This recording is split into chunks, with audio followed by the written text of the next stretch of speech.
Alleles are basically different forms of the same gene. They will be called allele. जैसे gene A है, तो gene B, and gene A exists in other forms. A itself, तो ए भी एक form ही हो गया इस gene का।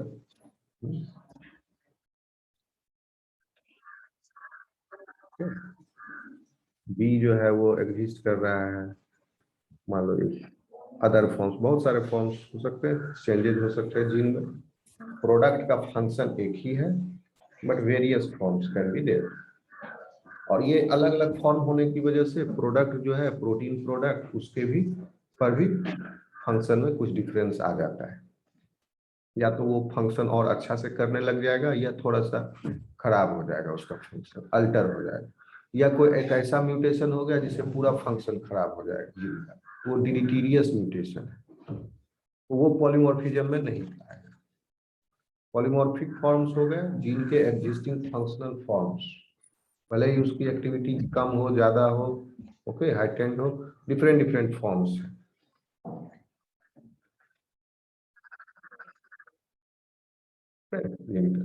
तो these are the alleles of gene A, B. These are the alleles of gene A. हम क्यों A डैश नहीं बोले?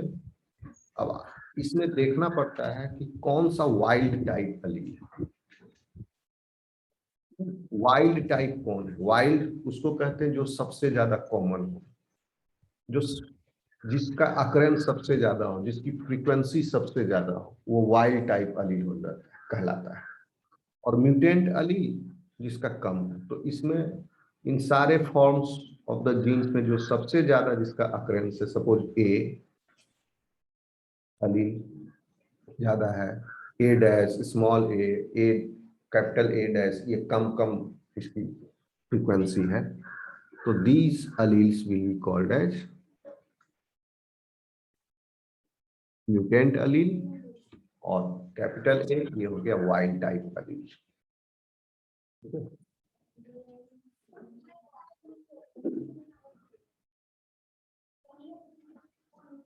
वाइल्ड टाइप अलील, लेकिन यह खुद भी एक अलील हुआ, लेकिन वाइल्ड टाइप अलील सबसे ज्यादा ही है। और माना यह जाएगा कि वाइल्ड टाइप अलील में म्यूटेशन होकर डिफरेंट फॉर्म्स बने। उसी तरह बी का ये हो गया वाइल्ड टाइप, म्यूटेंट अलील, बी हो गया वो आपका वाइल्ड टाइप अलील, इसका सबसे ज्यादा है अगर अकरेंस हो। अब इन अलील्स में आपके, अब ये B dash allele will be called as allele of this allele belonging to this B gene, not A gene. ये इस जीन का अलील है, बी वाइल्ड टाइप जीन का अलील है। इसी तरह ए वाइल्ड टाइप जीन का अलील हो गया इसका। ये दोनों का अपना अलग अलग अलील है, ये इसका पार्ट नहीं है, इसका पार्ट, दोनों का लोकस अलग है। लोकस कहते हैं क्रोमोसोम पर एक पर्टिकुलर लोकेशन, पॉइंट, एक स्थान, उस स्थान पर, एक क्रोमोसोम के किसी स्थान पर एक पर्टिकुलर जीन ही प्रेजेंट रह सकता है।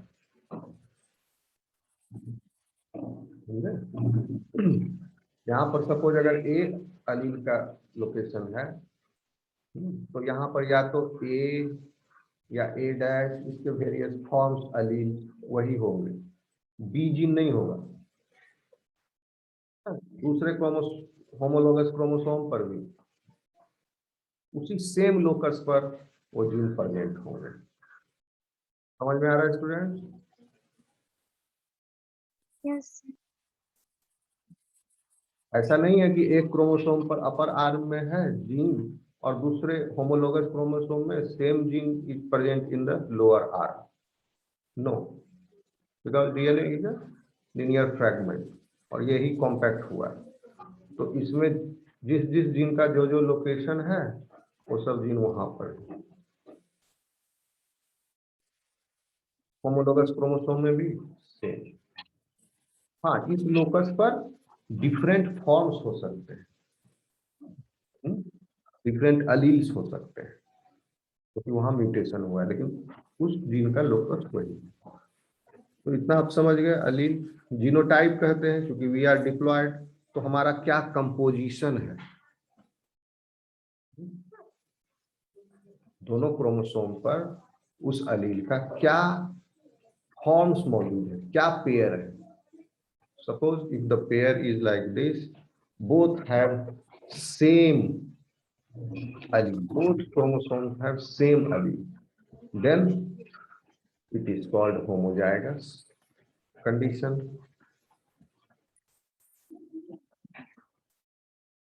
But if one is different, अगर ये different है,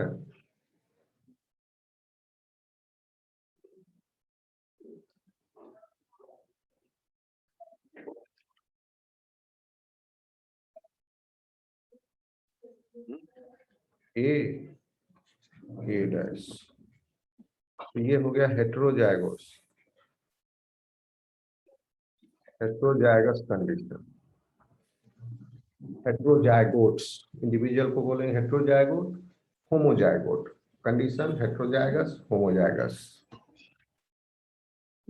अगर किसी म्यूटेंट अलील के लिए है, वहां पर दूसरा कोई म्यूटेंट अलील है, उसका अगर होमोजाइगस है, for that mutant allele that can be called as homozygous, ये भी homozygous हो गया। This is the homozygous of the wild type allele, अगर A allele wild type है तो, और सबसे ज्यादा occurrences है, तो homozygous for the wild type allele। The second one is heterozygous, हो गया, और this is homozygous for the mutant allele। समझ रहे बात को? कितना समझ में आया? These are genotypes। Yes, friends? Yes. These are genotypes. Now look, you will be given genotype frequency data. Frequency से क्या मतलब? Allele frequency, when we say allele frequency, समझिए, allele frequency फिर genotype frequency। allele frequency मतलब होता है fraction और percentage of the allele in that population।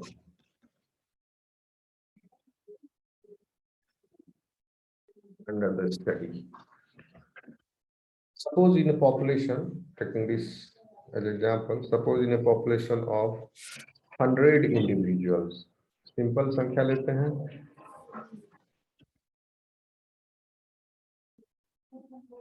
ये 100 इंडिविजुअल, हर इंडिविजुअल में बहुत सारा जीन है, लेकिन एक जीन की बात करें, जैसे सपोज भी जीन ए जीन है, जिसका वाइल्ड टाइप एलील ए है, इसीलिए नाम में जीन के इसमें, क्योंकि बायोएलिक सिस्टम में वी हैव 2 कॉपीज, तो होमोजाइगस, तो वन में ask how many alleles, how many wild type A allele is present in this population। Her individual के पास ये जीन ए है, लेकिन किस फॉर्म का है। Suppose if we know the number of homozygotes and the number of heterozygotes, number of homozygotes for the wild type allele and the number of homozygotes for the mutant allele and the number of heterozygotes also, we know all these 3 types of individuals, you have analyzed it। आप इस study population में 100 आदमी थे, इससे आपने हर आदमी का DNA isolate किया, ओके, आपने पीसीआर किया, उसके बाद पीसीआर के बाद उसको आरएफएलपी कर सकते हैं, और भी मेथड है जिसके द्वारा हम उस म्यूटेंट को आइडेंटिफाई किए, म्यूटेशन को, और हम जीनोटाइप का पता लगा दिए। क्योंकि ये म्यूटेशन कोई पूरा जीन में चेंज नहीं है। जीन का ये है, कहीं पर पॉइंट म्यूटेशन हो गया है, सिंगल न्यूक्लियोटाइड पॉलीमॉर्फिज्म, एक न्यूक्लियोटाइड चेंज हो गया, पॉइंट म्यूटेशन हो गया, अलील ही बदल गया। यहाँ पर नहीं है पॉइंट म्यूटेशन, एक में हो गया। So that is small change. पूरा जीन में चेंज नहीं आ रहा, पूरा जीन में चेंज आया तो डिलीटेरियस म्यूटेशन, वो प्रोडक्ट जो है इतना अल्टर हो जाएगा कि वो फंक्शनल ही नहीं रहेगा। और अगर वो प्रोटीन बहुत ही इंपॉर्टेंट है सर्वाइवल के लिए उस इंडिविजुअल के, तो व्यक्ति के लिए लीथल कंडीशन हो जाएगा वो। फिर वो डिलीटेरियस म्यूटेशन इसलिए एक्यूमुलेट नहीं होते ज्यादातर। डिलीटेरियस म्यूटेशन वाले इंडिविजुअल वो वाइप आउट हो गए, वो रिप्रोड्यूस करके नेक्स्ट जनरेशन में अगर दे भी दिए तो जो नेक्स्ट जनरेशन आया वो वाइप आउट हो जाएगा। तो इस तरह से डिलीटेरियस म्यूटेशन हमको कम देखने को मिलते हैं, क्योंकि वो वाइप आउट होते जा रहे हैं। ठीक है, वो हमको पता नहीं चल रहा है। अब जो है अभी मौजूद धरती पर जिनका, वो सब क्या है, ये सब कलेक्शन ऑफ जो बेनिफिशियल म्यूटेशंस होते रहे इतना इवोल्यूशन का, मिलियंस ऑफ ईयर्स का, उसके कलेक्शन की वजह से ये परिणाम है।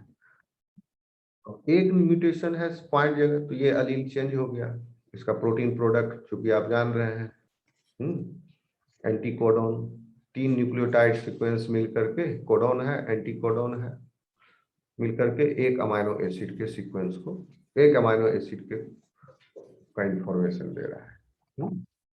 अगर एक न्यूक्लियोटाइड चेंज हो गया तो कोडॉन बदल गया, एंटीकोडॉन बदल गया, ओपन रीडिंग फ्रेम में है, कोडॉन बदल गया तो अमाइनो एसिड में ऑल्सो चेंज, प्रोटीन में आ गया change. Okay, like this the changes are accumulated, और ये हो गया लीव्स। तो हमको अगर पता लग जाए, हम पता लगा लिए एक्सपेरिमेंट करके कि उसमें म्यूटेशन है और जीनोटाइप पता लगा लिए। सपोज इन 100 इंडिविजुअल्स, ये डेटा आपको दिया रहेगा, जीनोटाइप फ्रीक्वेंसी क्या है इस 100 इंडिविजुअल के पॉपुलेशन में। सपोज ए इंडिविजुअल जो है वो 50% है, 50 लोग हैं। हेट्रोजाइगोट्स जो है वो आपके मान लो कि इसको कर लो 30 है। Homozygote for the mutant allele if they are 50 30 20 बचा 20 ये इंडिविजुअल्स। समझ में आ रहा है स्टूडेंट्स?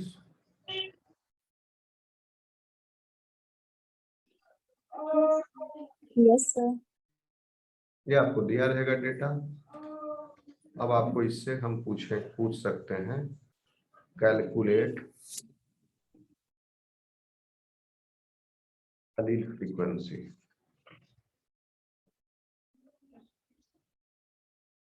और gene frequency of, calculate allele frequency of किसका, these two alleles,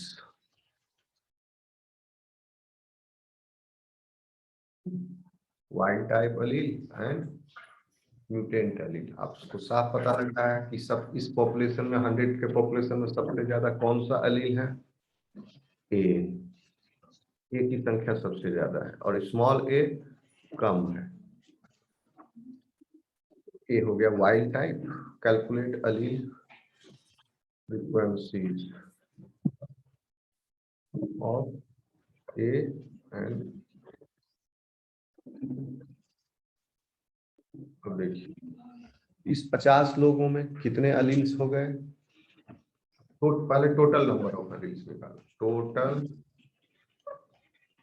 number of A and wild type and mutant allele कितना हो गया, टोटल नंबर इसका सबका जोड़ के। सिंपल है, 100 आदमी हैं तो इस ए जीन के संदर्भ में इन 100 आदमियों के पास, हर के पास ए का 2 कॉपी है, चाहे वेराइटी का ही हो, 2 ही कॉपी है, तो 100 आदमी के पास 100 गुना 2 200 एलील है टोटल। समझ में आ रहा है इतना? Yes sir. 200 एलील 200 सर 200 कैसे लिखे हैं? 100 आदमी था ना। Yes sir. हर के पास एक जोड़ा है, या तो ये है या ये है या ये है, यस सर। ठीक है ना। तो एक के पास 2 एलील है, हर आदमी के पास 2 एलील है। Yes sir. 100 आदमी के पास 200 एलील हो गया। Yes yes sir. A equal to 200। ये हो गया number of capital A and number of small A, total सबका नंबर। ये सबको जो नहीं देखने की वजह, सीधा 100 इंडिविजुअल से हर के पास 2 है तो 200 ही होगा, 200 maximum, 200। This is the total number of alleles. Now you calculate for capital A. इस 200 में ए कितना है, आराम से निकाल लोगे। 50 आदमी जो था वो डबल कैपिटल ए है, होमोजाइगस है, होमोजाइगोट्स फॉर ए एलील है। तो 50 गुना 2 100 हो गया। 50 लोगों के पास दोनों कैपिटल ए है, 100 हो गया ना ये अकेला। यस कि नो? Yes sir. यहाँ से ये 100 हो गया। अब देखिए हेटेरोजाइगोट्स में भी आधे हैं ये ए एलील, तो 30, तो 30 जोड़ दोगे। इसको 2 से गुना नहीं करेंगे क्योंकि 30 जो है स्मॉल म्यूटेंट एलील भी है। तो 50 गुना 2 100 और प्लस 30 130। टोटल जो है इस पॉपुलेशन में 100 आदमी के पॉपुलेशन में वाइल्ड टाइप एलील की संख्या 130 हो गई, 130। Now you calculate the frequency of A.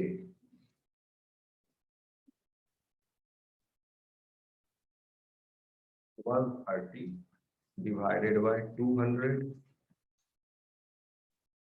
Okay, ये हो गया इसका फ्रैक्शन, समझे। और इसको हम 100 से मल्टीप्लाई कर देंगे तो ये हो जाएगा आपका परसेंटेज, 65%।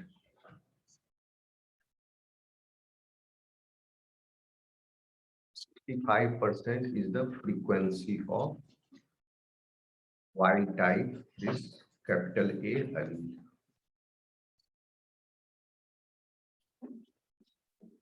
ये समझ में आया स्टूडेंट? सर वहाँ सिर्फ 30 क्यों लिया? 30 इसलिए लिए कि 30 इसका जीनोटाइप फ्रीक्वेंसी जो है वो 30 है। 30 आदमी जो है वो हेटेरोजाइगोट है।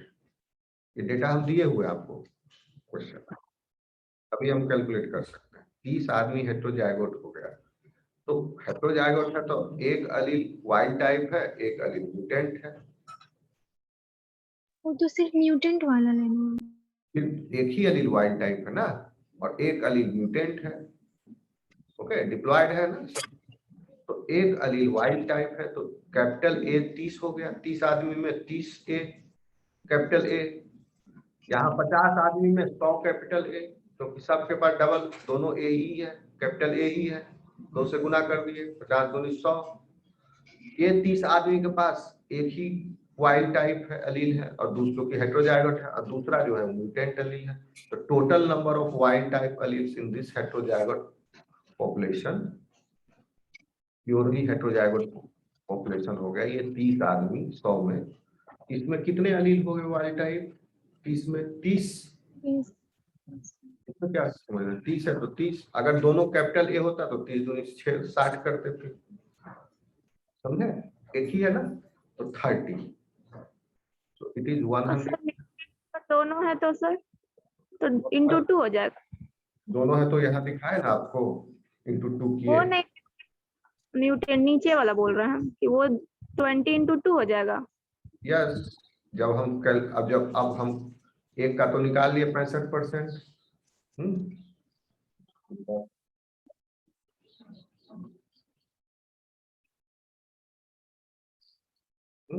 अब दूसरे का निकालना है आपको, फ्रीक्वेंसी ऑफ म्यूटेंट एलील। तो तरीका है 100 में से 65 को घटा दो, सीधा हो जाएगा ये 35%।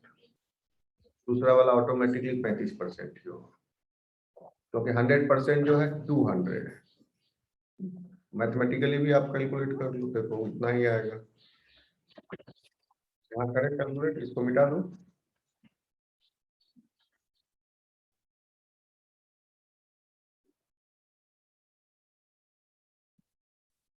Yes sir 35। सिंपल जोड़ घटा गुना भाग है। 50 आदमी हैं और उनके होमोजाइगस हैं वाइल्ड टाइप एलील के, तो इन 50 आदमियों के पास वाइल्ड टाइप होमोजाइगस कितना हो गया एलील? 50 तो नहीं 100। हेट्रोजाइगस कितने थे? तो हेट्रोजाइगस के पास 2 तरह के एलील हैं, तो एक तरह का एलील उतना ही होगा जितने लोगों की संख्या होगी। फ्रीक्वेंसी ऑफ ये निकाल, इसमें कैलकुलेट कीजिए। टोटल स्मॉल ए, टोटल हो गया, टोटल नंबर ए एलील 20 लोग था, तो 20 गुना 2 डबल म्यूटेंट एलील है, होमोजाइगस का 20 गुना 2 प्लस हेट्रोजाइगस 30 है, तो एक छोटा ए इसके पास भी है 30, हो गया 70। तो ये 70 और ये 130 दोनों जोड़ रहे हैं तो कितना हो रहा है? 200 हो रहा है ना। ओके, अब इसका फ्रैक्शन निकाल लो।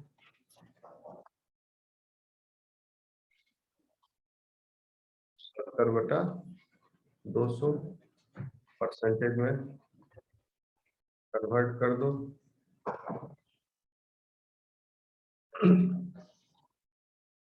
2 और 70 35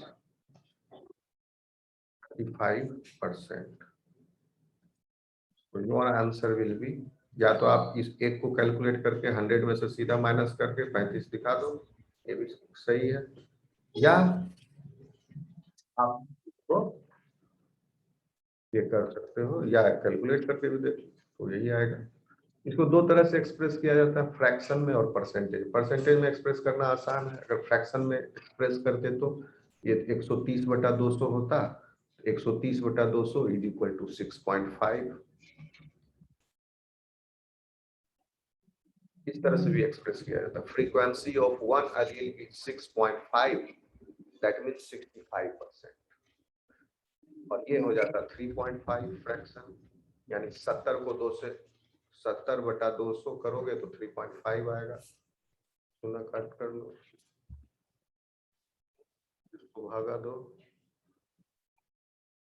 नहीं 3.5 बोल रहे, सॉरी सॉरी सॉरी।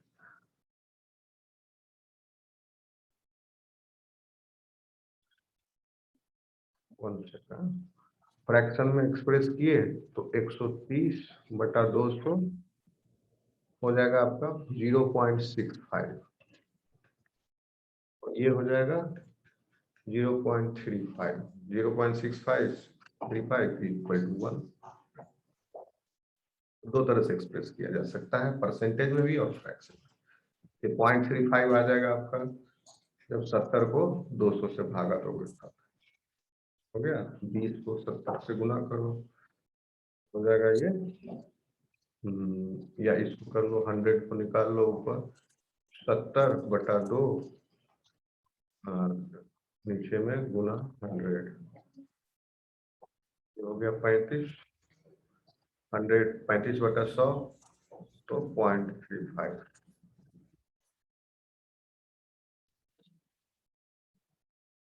नहीं समझ में आया तो पूछ लो। मैंने आपको ये बता दिया। Okay, yes, sir. आ गया सर।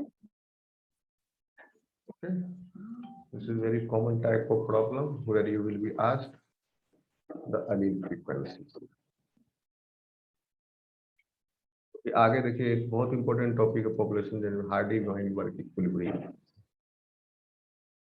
कोई भी पॉपुलेशन स्टडी करेंगे आप लोग, एपिडेमियोलॉजिकल स्टडी या रिसर्च, वो जीन का एलील कितना है उस स्टडी पॉपुलेशन में आपका, ये सब कैलकुलेशन आपको काम आता है। बहुत ही सिंपल चीज है, बहुत बड़े बड़े कैलकुलेशंस में ये बेसिक है, आपको जानना चाहिए। Okay, students, is this clear? Yes, sir. अब जो है नेक्स्ट हम लोग स्पीसीज कॉन्सेप्ट पढ़ेंगे। स्टार्ट करें। Yes, sir. तो इस वीडियो को हम अभी एंड कर देते हैं ताकि ये